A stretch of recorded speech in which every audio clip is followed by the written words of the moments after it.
This is my cat, and this is my current tripod. Anyways, guys, welcome to this video. I'm actually going to go over my start game plan for the Druid in terms of rush leveling, getting to that first campaign completion, and actually getting into that end game process. So we definitely want to remember that the leveling process for a lot of the classes are going to be really dependent on legendaries in terms of skills and abilities. So first of all, a big thing that's currently in the community is whether or not to go World Tier 1 or World Tier 2. I'm still leaning towards World Tier 2. If you haven't seen any videos on this, essentially there is diminishing returns on going World Tier 2. You're not getting a ton more experience in it. And unless they change that, which maybe they will, and I kind of hope they do, but unless Blizzard does change that to a little bit more experience, maybe from quest completions as well, it may be less efficient to do World Tier 2 unless you can complete it almost as fast as you can World Tier 1. It's somewhere in the less than 10% range. If you can do World Tier 1 more than 10% faster, then it is more efficient to do.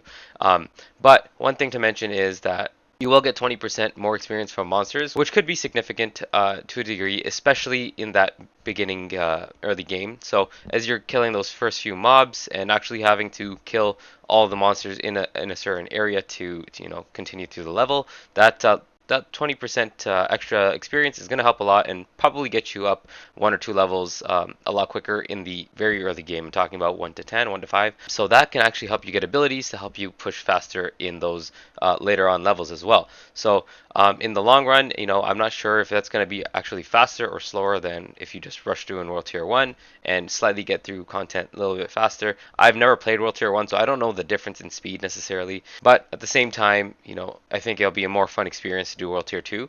But I think since I do plan to really no-life this game when it comes out, at least for a few days, because I do have other responsibilities. But I do plan to game and stream as much as possible in those first few days especially, and as much as I can afterwards. But we're going to see if we want to rush as fast as possible. I think that World Tier 2 experience bonus, clearing mobs and dungeons will still give you a lot of decent experience overall. So I'm still leaning on World Tier 2, and I think it just might be more of a fun experience. But anyways, that first few levels leveling up will help us get abilities faster and help us kind of spec that skill tree just a little bit quicker, and that will actually output more DPS earlier on in the game. So in that sense, you're actually going to be leveling up faster, quicker, most likely. The little bit of damage that it takes to kill those monsters at the beginning isn't going to be a big difference between World Tier 1 and 2. So I'm still most likely leaning towards World Tier 2 unless anything changes.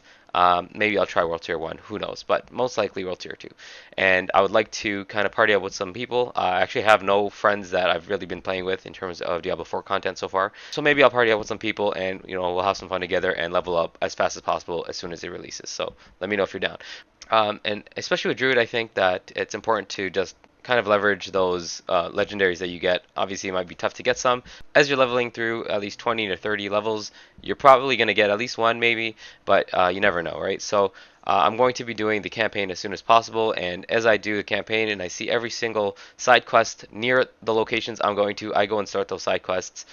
Typically, you have a chance to kind of come back along those the location where you need to actually perform the side quest during your normal campaign run. So it's a good way to do 2 birds with 1 stone, get both of those quests done in a similar time. Obviously, you're going to be a little slower campaign wise, but you're going to get more experience during that process, help you level up quicker, and help you be a little bit more prepared during the campaign quests, and help you actually kill those campaign bosses and monsters faster. So I think in the long run, that's actually going to help us with that campaign process.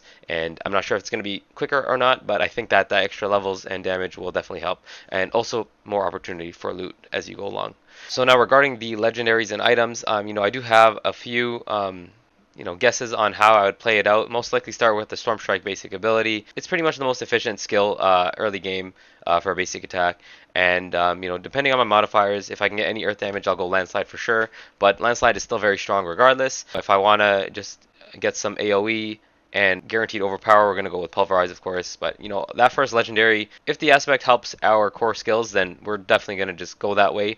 And that's kind of why I'm really excited with the leveling process of this game, because I feel like we're going to have more fun and more variety, just to have fun and play the game as it was intended. That immersiveness, try different skills, and you know, you'll be able to try different things based on the items you get. And only late game is when you can pinpoint those specific, very strong meta niche builds that you know, you might have planned ahead or might see guides on YouTube. So that's kind of what I'm interested in. I'm definitely interested to try werewolf or werebear build. I haven't had any builds that I've seen which were full werebear or you know, heavily using both. I've seen more werewolf skills, and I've actually made my own werewolf guide for late game as well. But I definitely want to make a werebear one as well, because I think it'd be cool to run around as a werebear constantly and just smack people. But we will see if we get any items that will help with shape-shifting skills and other things like that. We can throw those in, as well as some companions. Hopefully get some werewolf companions. I would love to do a companion build as well. If I get some companion items, throw all companions on. They do a lot of damage, extra 30% with some of those passives. I haven't had a chance to do either of those in the betas because I never got any good items. So I only went with landslide builds and pulverized builds so far.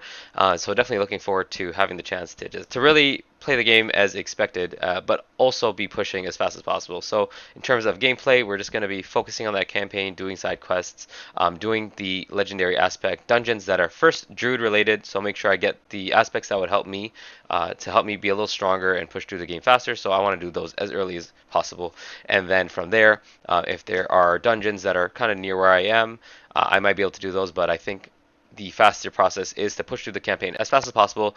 Any non-Druid dungeons I'm not going to bother with until you know, I need those actual aspects for the Codex of Powers. So that will keep us on track and focused to finish the campaign. Once we finish the campaign, we will unlock the capstone dungeon for World Tier 3, and we're going to have to obviously kill that in World Tier 2. So we're going to kill that dungeon, hopefully get into World Tier 3, and then start pushing you know, doing other dungeons, doing things for experience, and all side quests, all dungeons. We might have to start, you know, farming and stuff like that. Just get experience, try to get as high Paragon as possible, and you know, get into that highest world tier eventually. And that's the goal. That is the main process I'm going to be using. I'm not too stuck on any specific build as of yet.